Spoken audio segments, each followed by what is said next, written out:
20 years of friendship, ruined in seconds. Ruin. I want you to imagine, just for a second, that you are building a bridge.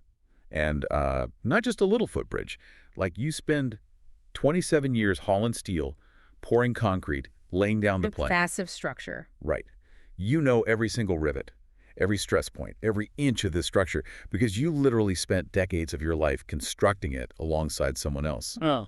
It is unshakable, foundational. Yeah, you trust it completely. Exactly. But then, one day, you finally decide to drive a heavy freight truck across it. And within a matter of months, you have to stand on the riverbank and watch the entire 27-year structure violently collapse into the water below. It's a devastating image. The cameras flashed. The crowd froze. Mm-hmm. And just like that, Hollywood had a new obsession. Welcome to Starscope Report. Join Jordan and Jamie as they uncover Hollywood drama, music industry shakeups, and viral influencer scandals. From red carpet surprises to social media controversies, we dive deep into the stories behind the fame. We really do. And today's deep dive is, it's a heavy one. It is. We're taking a very close look at the sudden, just absolutely shocking collapse of the engagement between Kelly Osbourne and Slipknot DJ Sid Wilson. And, you know, we are pulling from a lot of different sources today to piece this timeline together. We've got reports from TMZ, The Blast, US Weekly, Star Magazine, Extra TV. Yeah, everyone is talking about this. And our mission for you today is to get underneath those tabloid headlines. We want to understand the actual mechanics of this split. Like, how does a foundational bedrock friendship, one spanning nearly 3 decades, shatter under the pressures of a new romance, a newborn child, and, honestly, a devastating season of grief? Right, because to really grasp the gravity of this collapse, you have to understand the sheer weight of the history between them. This wasn't it wasn't a sudden Hollywood fling. Oh, not at all. Where, like, 2 people meet on a red carpet, date for a few months, and burn out.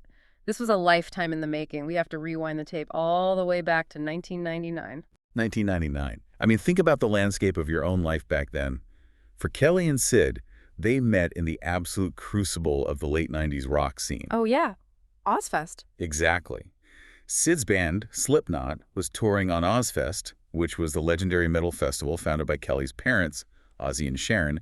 Kelly is 41 now, Sid is 49. So back then, they were so young. They really were, and they met in this incredibly unique, high-intensity environment. They shared this chaotic world of touring and fame at a very young age. Which bonds you, right? Absolutely. Yeah. What we see happen in those environments is the formation of a very specific type of bond. It's a camaraderie born out of the trenches of the music industry. And for the next 23 years, they maintained a close, solid friendship. 23 years of just being friends. Yeah. They watched each other navigate different eras, different relationships, the brutal ups and downs of their individual careers. And through all of that noise, they were a constant for each other. 23 years is an absolute eternity, especially in the entertainment industry. But then we hit early 2022, and the dynamic fundamentally shifts. They cross the line, they do. By January of 2022, Kelly is posting pictures carrying around a screen-printed pillow of Sid's face. Which is quite the statement. Right. She's posting about how his laugh makes her smile, how everything about him gives her butterflies. It is the classic euphoric rush of realizing the person you've been looking for was standing right next to you the whole time. The brain floods with dopamine, and you suddenly recontextualize 2 decades of memories through a romantic lens. And it moves fast. Yeah. By Valentine's Day 2022, she puts it out there for the world, publicly calling him her best friend and her soulmate. That's a huge declaration. It is. And the acceleration from that moment is blinding. By November of 2022, just months after confirming they were together, they welcomed their son, Sidney Jr. Which is, you know, it's a beautiful milestone, but it completely rewrites their reality. They went from 2 decades of low-stakes friendship to the highest-stakes scenario a human being can experience. Co-parenting a newborn. Exactly. I really want to pause on that transition, because this is where the architecture of that bridge we talked about gets tested. Is it possible that turning a nearly 30-year friendship into a high-stakes romance created an impossible pressure cooker? Oh, without a doubt. It's like taking a comfortable, familiar old sweater and trying to tailor it into a wedding dress. I mean, sometimes the material just isn't meant for that. That is such a perfect way to put it. In psychological terms, we look at something called role theory. When you are friends with someone for 23 years, your brain builds very specific neural pathways for how to interact with them. You know their flaws. Right, and you easily compartmentalize their quirks because you don't have to live with them 24/7. They are a source of escape. But the moment you become romantic partners and then immediately add the sheer unrelenting exhaustion of a newborn baby into the mix, the roles conflict. It's the difference between being someone's sanctuary and being their taskmaster. You can't just be the cool, supportive friend anymore. You have to be the reliable, structured co-parent. Precisely. The rules of engagement completely change. What was an endearing quirk in a friend, maybe they're spontaneous, maybe they're a little disorganized, suddenly becomes a massive point of friction when you are trying to stick to a feeding schedule for an infant. Oh, I can't even imagine the stress. The brain short circuits because it has to instantly overwrite 23 years of learned behavior. You are no longer managing a friendship, you're managing a household. The stakes go from 0 to 100 instantly. And that's not even the wildest part, because wait until you hear what came next.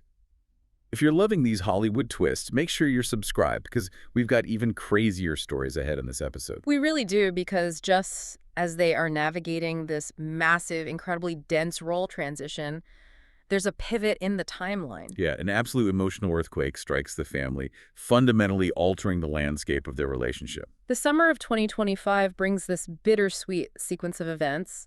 In July, Sid proposes to Kelly. And the setting is incredibly poignant. It really is. He proposes backstage at her father, Ozzy Osbourne's, final Black Sabbath concert in Birmingham. It's totally full circle. I mean, they met in the mud of Ozfest, Yeah. and they get engaged at Ozzy's final bow. Yeah. But tragically, just weeks after that proposal, Ozzy passes away. God, that's heavy. The reports surrounding this period detail how this loss plunged Kelly into an incredibly dark and difficult grieving process. She was doing everything she could to cope, but the loss of her father was a profound, life-altering blow. And she posted this really poignant quote on Instagram, hinting at the split, saying, "There is a special kind of cruelty in hurting someone who is already going through something deeply painful, being abandoned when I need love and support the most." Which is just heartbreaking to read. It is. But wait, I want to push back on the timeline here based on the sources, because the sources specifically note that they were facing hidden challenges before the separation. That's true. The phrase used by insiders was that things were not as they appeared, well before Ozzy's passing.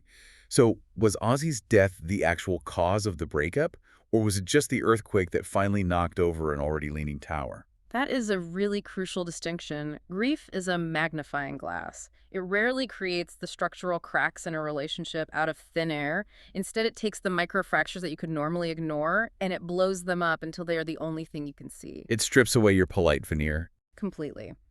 When you are expending all of your emotional and cognitive energy just trying to survive the day, just trying to process the death of a larger-than-life parent, your capacity to tolerate an unfulfilling dynamic drops to absolute zero. You just don't have the bandwidth. Right. It takes immense patience and energy to untangle the role strain we just talked about, to figure out how to be partners instead of just friends. Trauma robs you of that energy. The reports mention they tried to make it work for the sake of their 3-year-old son, but grief demands all your resources. It leaves nothing left over to patch a leaking ship. Which brings us to the aftermath. When the foundation of your life cracks that severely, how do you protect what is left? You build walls. Exactly. For Kelly, the answer wasn't to retreat quietly. She established a strict new set of personal laws to survive the fallout. In early April 2026, she shared what she called her 2026 rules on her Instagram story. And the language is a masterclass in boundary setting. It really is, she declared. Detach from who drains you. Ignore who uses you. And cut ties with who blocks your growth. Those aren't soft boundaries. Those are steel walls. Absolute emotional triage. And she followed that up with a deeply revealing piece about the hidden pain behind a smile. She highlighted the cost of having a big heart. Yeah, that post was very specific. It was. She cited struggles like overthinking, loving someone who doesn't love you back, forgiving too easily, and staying longer than necessary. Reading those rules, and that quote about the big heart, it sounds to me like Kelly realized her empathy had become her own Achilles' heel. She's admitting she stayed at the party long after the music stopped playing, just because she didn't want to disappoint the host. That is the exact psychological trap of the sunk cost fallacy. You convince yourself that because you've put so much time into the foundation, you have to keep building, even if the structure is actively harming you. because walking away means admitting that the last 27 years of investment didn't yield the future you wanted. Exactly. And contrast those 2026 rules with her posts from Valentine's 2022. 4 years ago, it was all euphoric declarations about her soulmate. Now, she is posting about cutting ties and detaching from emotional drains. It's a huge shift. It highlights a classic, painful psychological pivot, moving from blind romantic optimism to a survival mode focus on self-preservation and maternal duty. And you have to commend that self-preservation, because the reports across the board make a point to highlight one very vital fact. Despite the immense stress of the past year, the engagement, the failing relationship, the death of her father, Kelly, has fiercely maintained her sobriety. That is incredible. It is. Her entire focus has narrowed down to her role as a mother to Sidney Jr. Which proves that those steel walls she put up are working. She recognized that the cognitive load of fixing a broken romantic dynamic with Sid was a threat to her stability.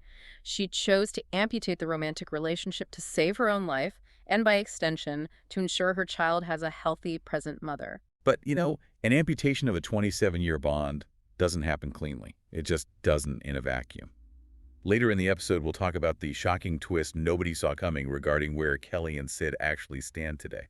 Stay tuned and hit that subscribe button so you don't miss what's coming next. You definitely want to hear this, because a breakup of this magnitude involving a child and a 27-year history, it creates a blast radius that hits the whole family. Right, you don't just pack up your things and never speak again. The blast radius hits everyone. Let's look at Sharon Osbourne. She is reportedly absolutely devastated by the split. Yeah, a Star magazine source noted she hates seeing their little family broken apart. That is such a heavy burden for Kelly to carry on top of her own grief. I mean, Sharon has known Sid since 1999, too. He was a fixture in the Ozfist family decades before he was ever her son-in-law. To watch that specific familial thread snap must be heartbreaking for a grandmother who is already mourning her husband. It adds an immense layer of guilt to the separation. When families are that enmeshed, a breakup feels like a divorce for everyone involved. And while the family is mourning the split, Kelly is actively seeking out neutral territory.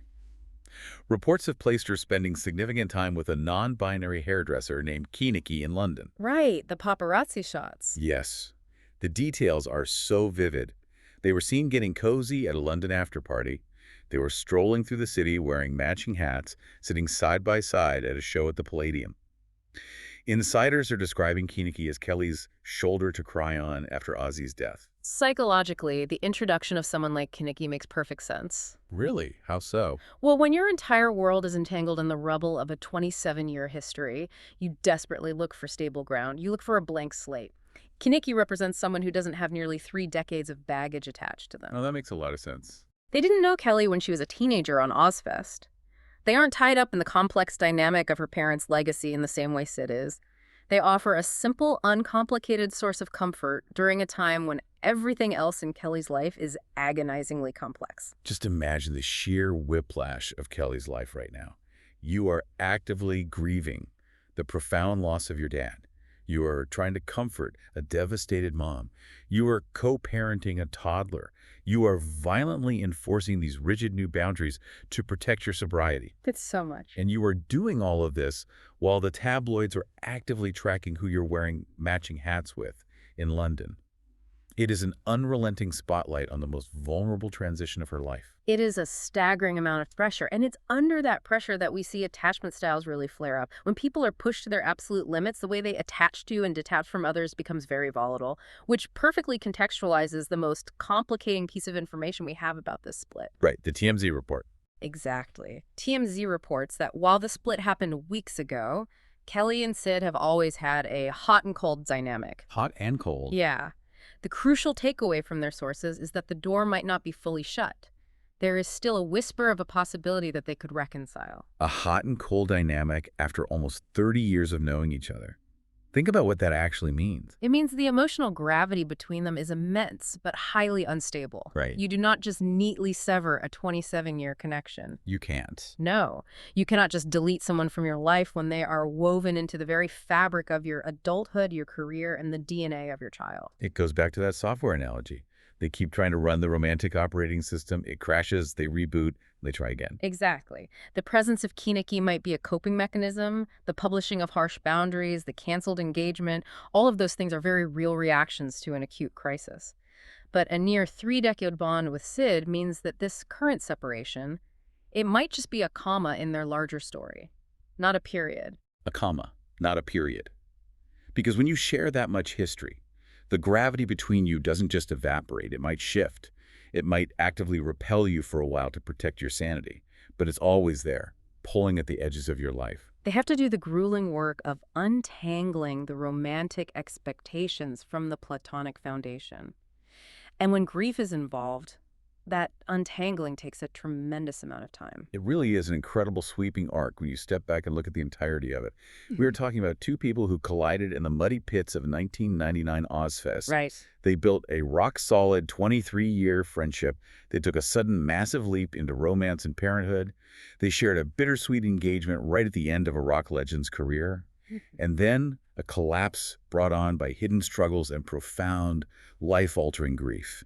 It is a stark reminder of how fragile even the most heavily fortified relationships can be when the environment around them radically changes. It's so true. I want you, listening right now, to think about your own foundational friendships. Think about that person you've known for 10, 20, maybe 30 years, the person who knows all your stories. How much pressure do you think that platonic bond could actually take if you suddenly decided to rewrite every single rule of the relationship overnight? It requires a completely different structural integrity. You are no longer leaning on each other. You are suddenly responsible for each other. And that shift is where the fault lines are exposed. And that leaves us with a really heavy, lingering question to end on today. When you lose a romantic partner who is also your absolute best friend for over 2 decades, do you just mourn the loss of the future you had planned together? Or do you suddenly lose the past 27 years of your own history too?